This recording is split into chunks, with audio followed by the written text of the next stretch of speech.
Welcome to The Business Strategist, the show for CEOs and founders ready to scale fast, lead smarter, and build a business that doesn't rely on them.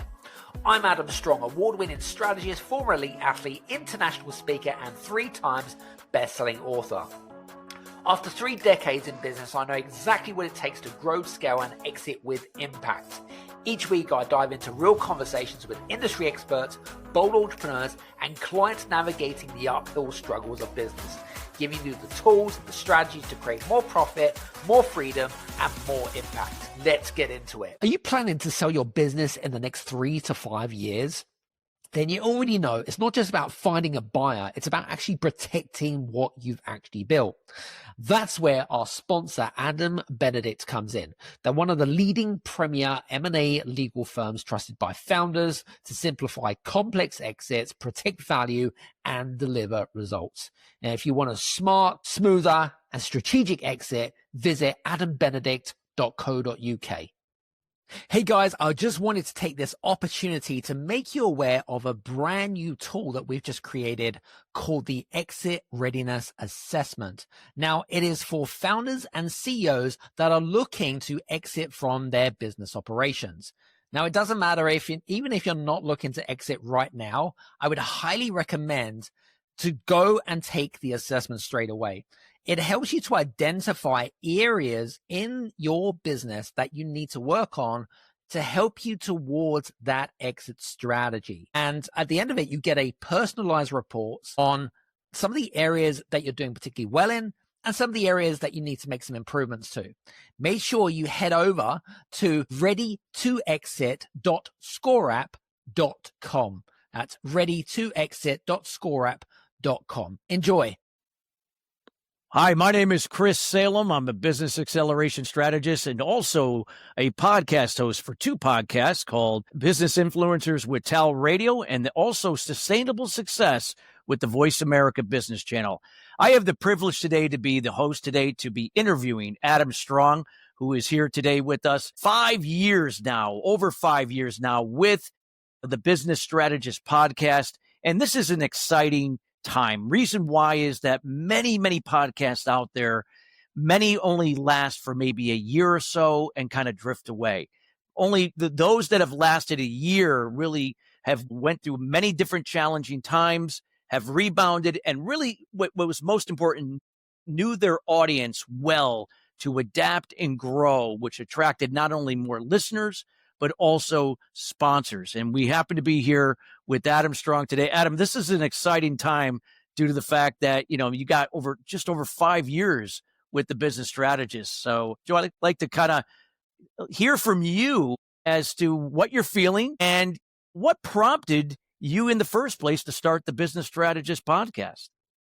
Well, first of all, I just want to say thanks very much for the great introduction, Chris. I mean, we've known each other for the best part of 10 plus years now, haven't we? And yeah, I think we've probably collaborated on at least half a dozen projects in the past. Yes. So first of all, I'm super privileged to know you as a friend. And I mean, listen, your work is exemplary across the United States and across the speaking circuit, because I mean, your skill set is so diverse, especially in the world of leadership and emotional intelligence.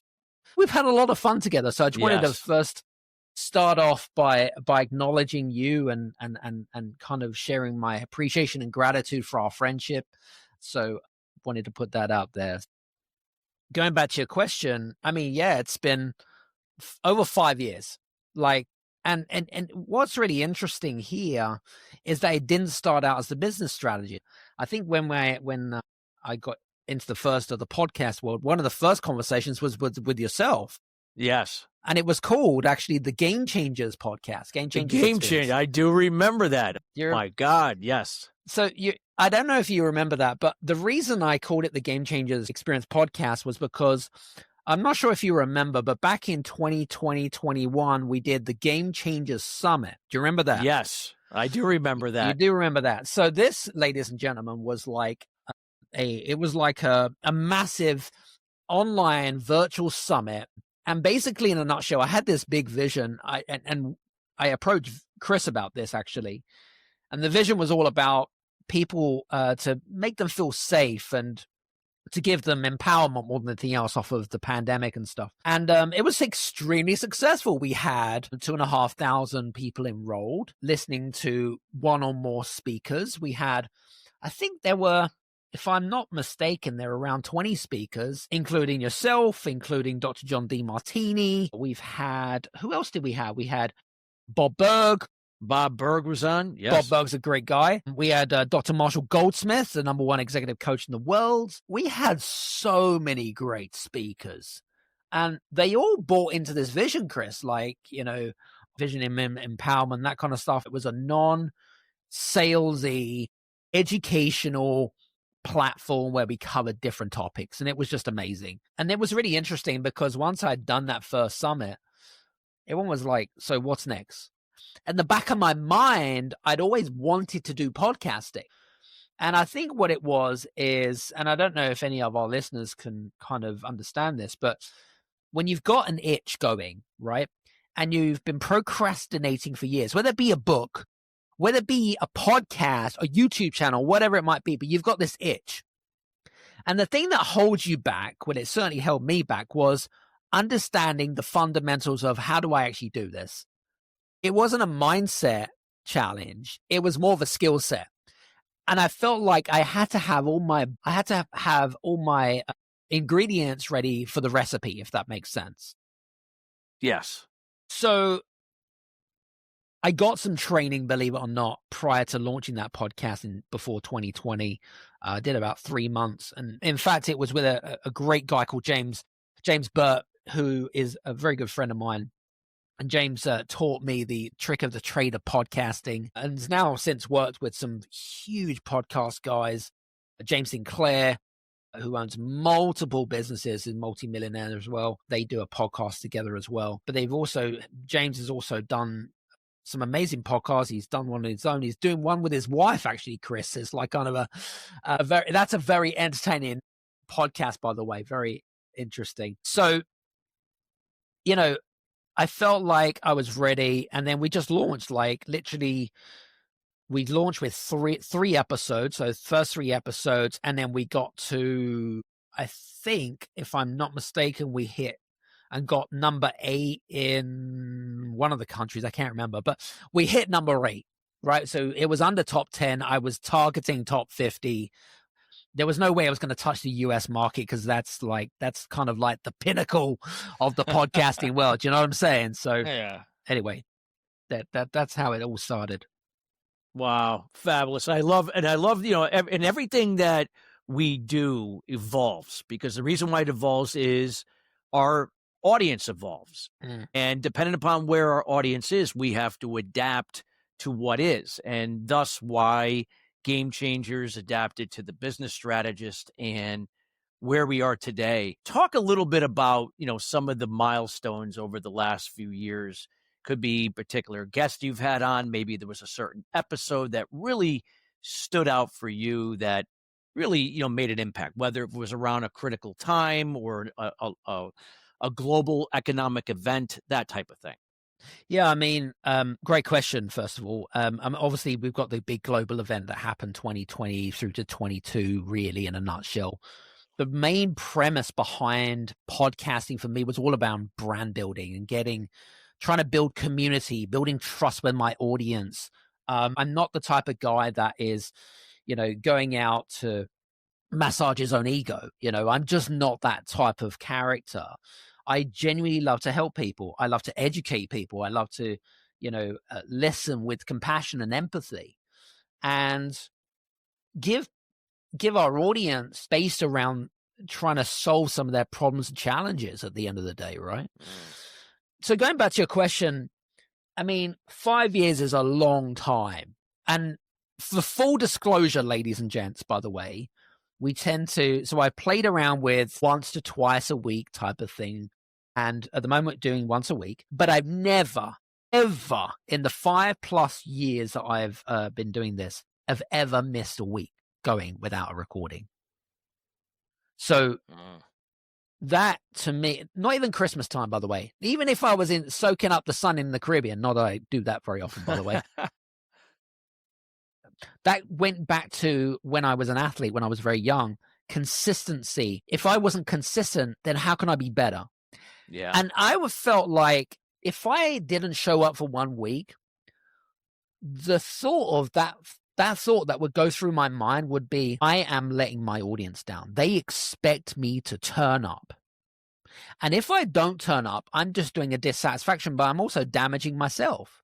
Yeah.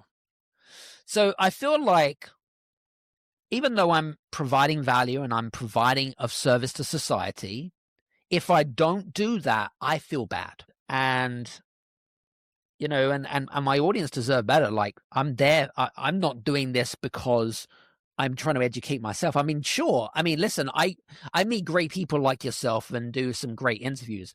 To me, that's my dose of personal development. That's like that's personal growth on steroids. And it's just wonderful to meet so many great people, have some great collaborations, and it's evolved over time. I really can't say to you if there was one particular episode that really stood out for me. There are a couple. I particularly loved my podcast interview with Dr. Marshall Goldsmith. I mean, that was like a comedy show. He does have a sense of humor. He does have a sense of humor for an 80-year-old guy. He absolutely cracks me up. So that was particularly great. I did really enjoy my interview with Dr. John Demartini because it was so deep.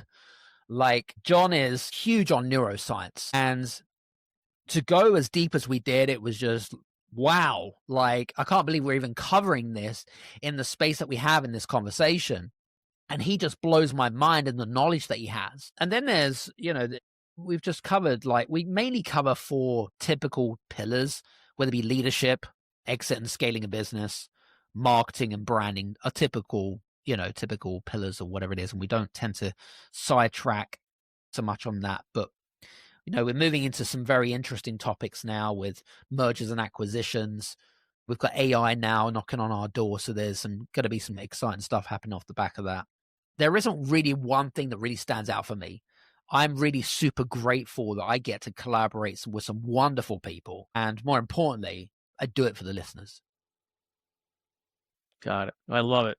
And that's what it's about. It is about the listeners. And it's the people that, why you do the podcast. You're there to not only provide information and knowledge, but, you know, what are they going to do with that information? What are they going to do with that knowledge and apply it? And that's what really makes a show what it is, when you can make a difference in helping them to help themselves or help their business and so on. So it's so critical. No, thank you for answering that. With business strategists right now, where do you see it evolving, where it is heading into the future as we have this new generation of leaders coming into the forefront? You know, the baby boomers are on their way out. People like myself, they're on the tail end of our career. But you got this younger generation now. How they go about processing information is different. So how you're going to adapt your content and in delivery in terms of helping them to become the future leaders in business today? Yeah, it's a great question. It's really interesting. I want to kind of add on to as well on the last question around the podcasting as well. Yeah. I'm not particularly a great reader. I'll be honest with you. I'm not the Dr. John Demartini that goes and writes. I'm not a writer. Okay. You could ask me to speak all day long, but you asked me to write, forget it. Exactly. But what's really interesting is that, and it's not that I would class myself as silly or stupid. I process information differently.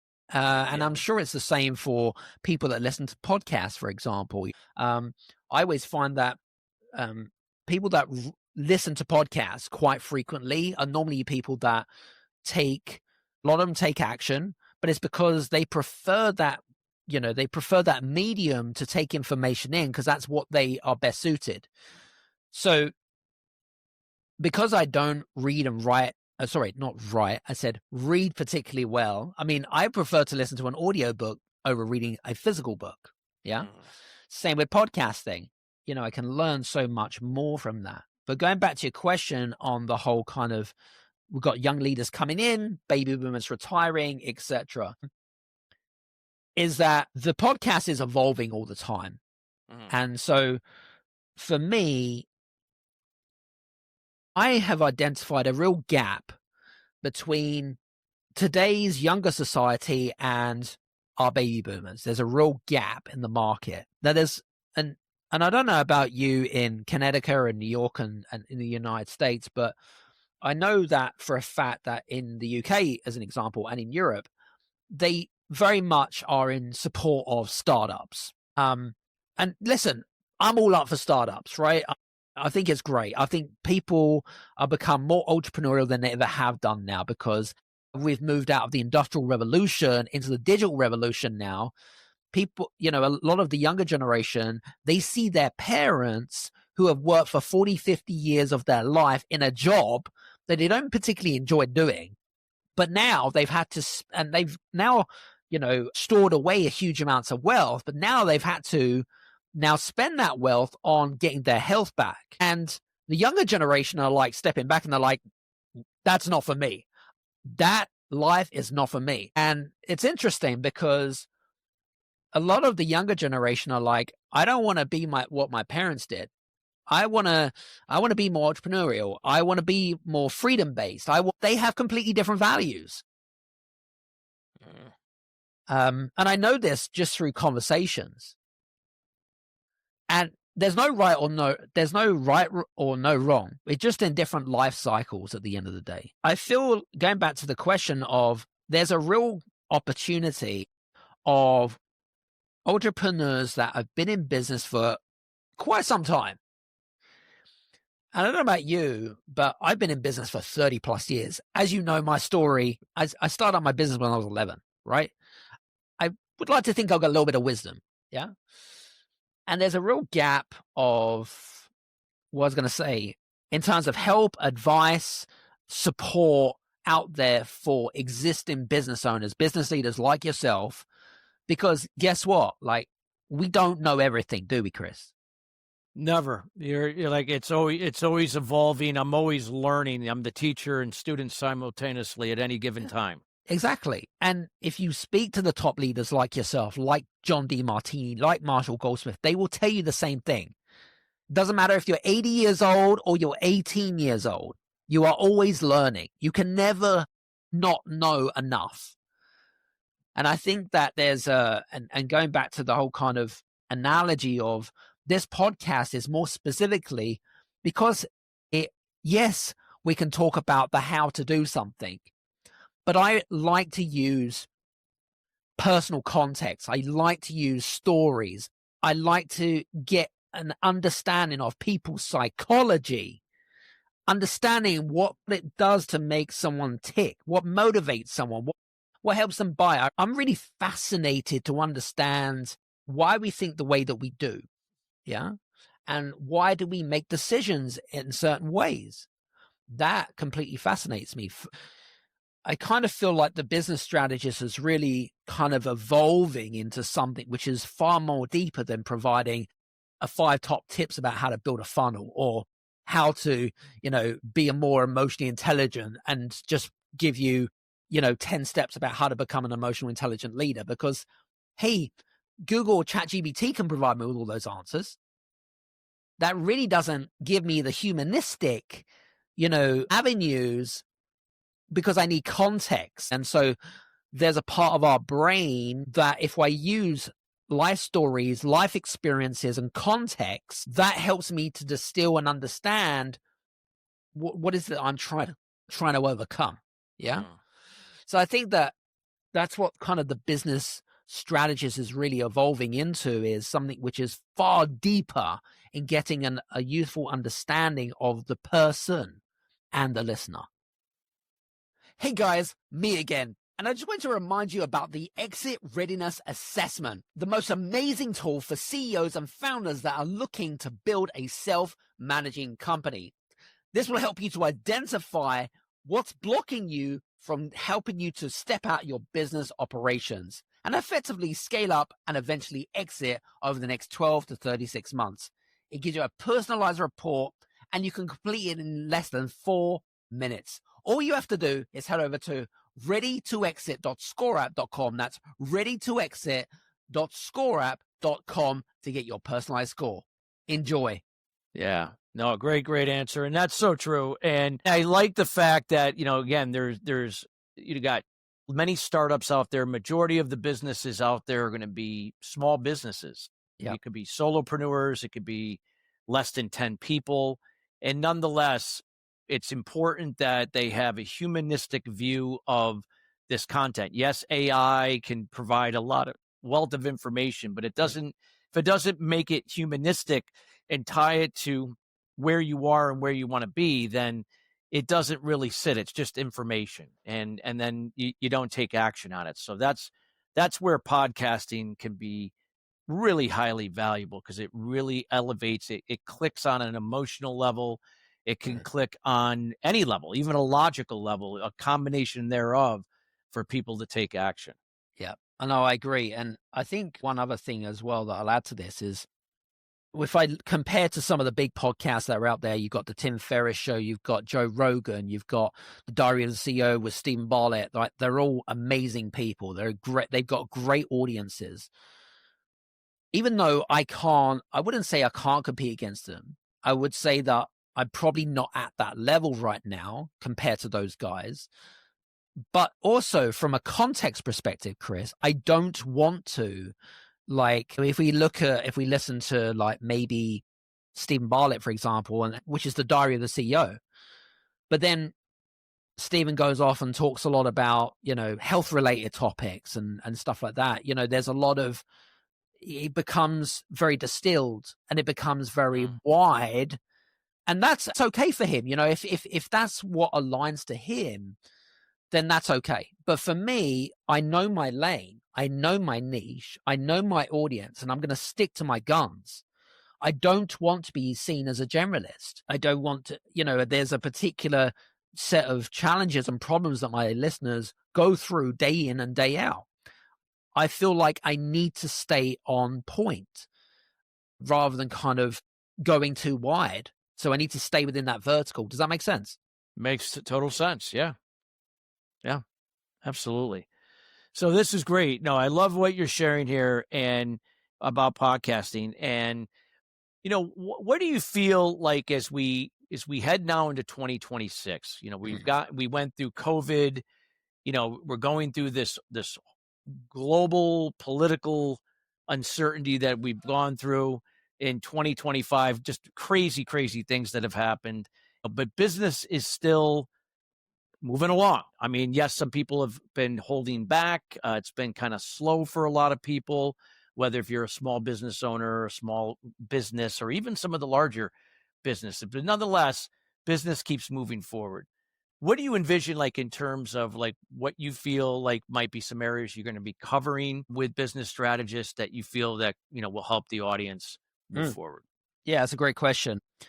Well, there's a couple of things that we're going to definitely diversify more into. And I suppose, like you had rightly pointed out, we as leaders are evolving all the time. I certainly feel like I'm certainly more clear about, what is it that I want to be known for, my legacy and all that kind of stuff. It's not about me, but those things help us to identify ourselves and about what we bring to the table. And I'm sure it's the same for you, right? You know what you bring to the table. And I feel, like, because the business strategist is, it's all around business strategy, right? But it's specifically for, as you know, scaling and exiting a business. So some of the newer topics that we're going to be covering, which I'm very excited to talk about, is more around mergers and acquisitions. So I think that is such a widely a great topic to talk about, because not enough people in podcasting is using it as a growth tool to be able to grow companies. I think that's a really good one. I think it is, because, I mean, obviously that's evident in a lot of the bigger companies buying up smaller companies. You've seen that across many different industries, in healthcare, even now into dentists. Yes. Dentists are getting bought out by many groups, that run multiple dental firms around the country, or in this case, any country of that matter. And the way that you're going to be able to benefit is you got to know how to raise your valuation in your business and set yourself up for a future merger or acquisition. Absolutely, 100%. And I feel like the reason why I wanted to share that particular topic, Chris, is because I don't know about you, but when I first started getting into business, the whole purpose of being in business is not to create a glorified job. The way that I see my business is that eventually I'm going to exit it. I'm going to scale it and then I'm going to exit. Someone's going to buy me. It's going to buy my brand, buy my business, whatever it is. Like, I don't want a glorified job. If I wanted a glorified job, I go join corporate America, corporate Britain, whatever it is, and get a proper job. There's just no point. I feel like being an entrepreneur has got great benefits, right? But I think that we just don't talk a lot. We don't talk a lot about the struggles, right? Yeah. There are struggles, like, oh yeah, I shit you not. Like, for me, I wouldn't say that I've ever had the belief of giving up. I don't think I've ever had that.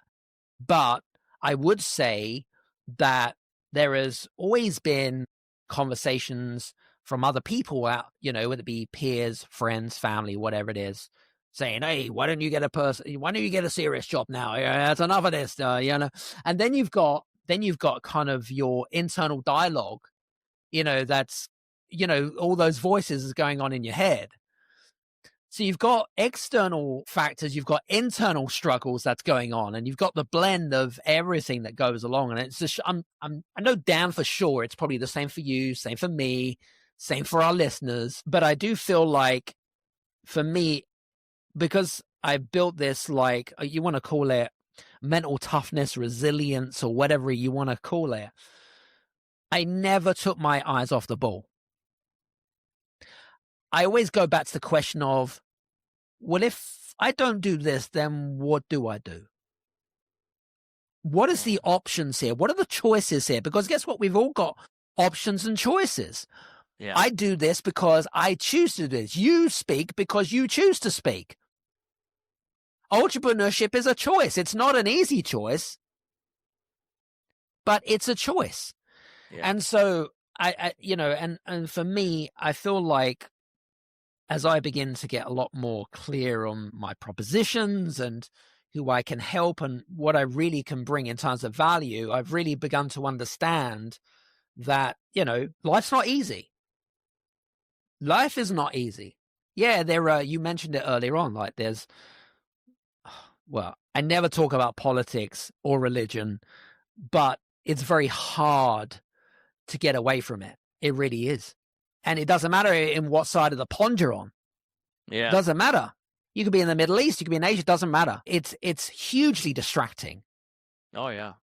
But I do think that in order to get over those struggles, in order to get away from that distraction and try to stay focused, is to think about the vision that you really truly want to create. What's the big ultimate dream? Without the fluff bullshit, like, what is the dream? Like, if it is to build a lifestyle business and go sit on Hawaii with a pina colada, then great, fantastic. I'm happy for you. It isn't for me, but everyone has different shape. Everyone has a business of different shapes and different sizes. They all run differently, right? So, and again, it's not me about being judgmental in any way, shape, or form either.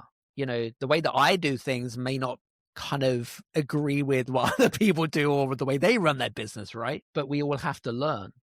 So I think I've waffled on a bit more. No, you're doing fine. Going back to your question was, what was the original question? I think I waffled on to it. Well, no, I was just saying about you. Just again, what do you see, like some of the areas, like you said, mergers, acquisitions? Got it. Yeah. Sorry. Yeah. So mergers, acquisitions. You answered the question. You answered it. But there was a couple of other ones. So I mentioned earlier on around the importance of AI, of course, and not just talking about, I think AI is. Well, you got, I think, working on your business, not in it. You got to know how to delegate. Yeah. And getting back to the valuation, a lot of small business owners never contemplate, building the value in their business. So they'll put all this, blood, sweat, and tears in building it up. And then when they go to exit, they got nothing to show for it. Like they walk away just leaving money on the table. because they didn't take the time to build the valuation or even understood what it could do if somebody would buy it. If you had some idea what you could have done ahead of time to make that happen. 100%. Yeah. So I think, so we're going to definitely look at more AI stuff because it's such a big topic anyway. The other thing I'm also going to look at are founders and CEOs that have actually exited their business. Like, what are the life lessons that we can learn? What are the new identity shifts that we can actually learn? Because effectively, when we go to scaling and exiting, the hardest part is not necessarily to exit the business. The hardest part is actually to identify our new life. What is the new life? What is the identity that we're moving into? What is it that we are becoming? And I think that is a conversation that I'm going to be looking at bringing in some experts in to really talk and share that, but also some real life people that have done that, like been there, done that, and kind of got the t-shirt. So, that's just, and obviously leadership will continue to do leadership lessons and stuff like that. But I'm excited about that, Chris. Well, this is exciting, Adam. I love the fact here you are, you're a half a decade old, and you got the second half of the decade to evolve business strategists to that next level. And like you said, you never know. You never know if somebody comes in and says, hey, we love the business strategist brand and we love what you do and we want to take it to the next level and we got the resources to help you do it. And here you go. And you're in position to do that. Yeah. I mean, I will share something very exciting actually with you, Chris. I haven't shared, in fact, it's a recent epiphany that I'm going to share with you guys.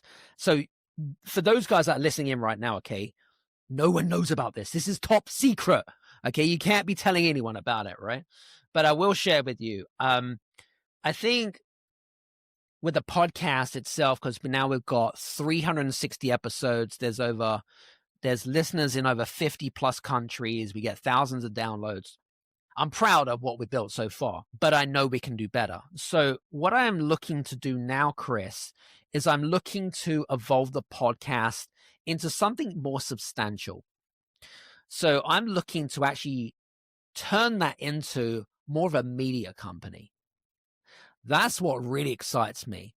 And when we say media company, something becomes I begin to evolve because then it becomes something which is substantial, something that's seen of value. It's not just seen as a podcast, right? This is a production. I have a team that takes care of everything and stuff like that. You know what I mean? So, and I think that what's exciting about that is there's going to be opportunities for sponsorship, and we already have some great sponsors already. There's going to be some other opportunity for smaller companies, for larger companies.